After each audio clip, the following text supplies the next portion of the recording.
And welcome back to the Raleigh Kids How-To video series with myself, your host, Grant Fielder. And today we're going to be talking to you about cornering.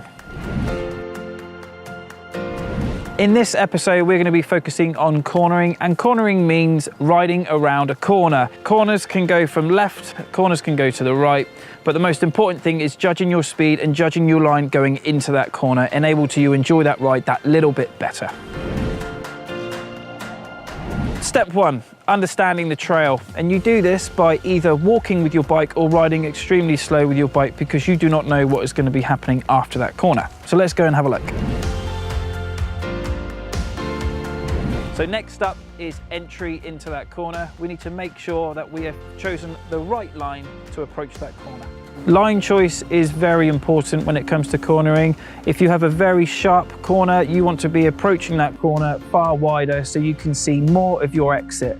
If you have less of a sharp corner, so you can see almost straighter, then you want to be hugging the inside line or staying a little bit more in the middle. The most important thing we need to understand is where we are going after that corner.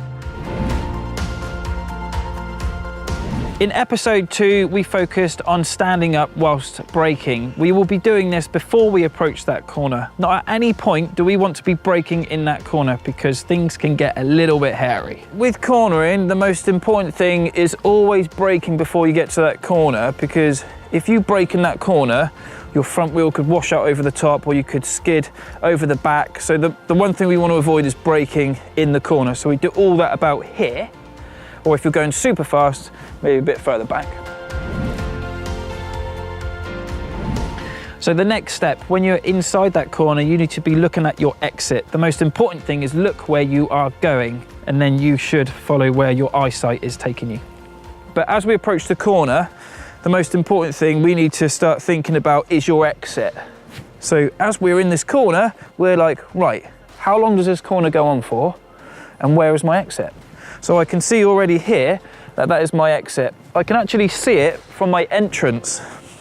So I'm coming in from here. I already know that my exit is over there, and that's a 90-degree bend. So I'm gonna have to do a lot of braking. So I'm gonna have to do all my braking here, come into this corner.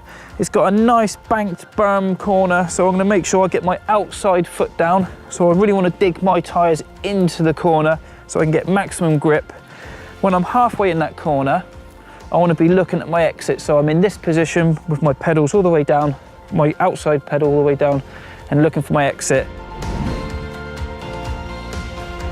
So one of the most important things to remember is when you are exiting that corner, there could be so many different things up ahead of you. There could be really wet roots, there could be rocks, there could be more jumps, whatever it is. Just make sure that you are aware of your exit. Where do you think I should be looking? I want to be looking at my exit, don't I? So when I'm halfway in this corner, I want to be off the brakes. All my braking should have been done before I've come into this corner. I'm now into this corner. I've got my outside foot down. I'm going to the right, so my right foot is all the way up. And when I'm halfway in this corner, I should be looking at where I'm going out of the corner, which is my exit. So we want to give it a little whirl? Let's go. So now when you think that you have mastered cornering, which is my favorite part of trail riding, and I hope to think it was going to be yours, we're going to be moving now onto pumping.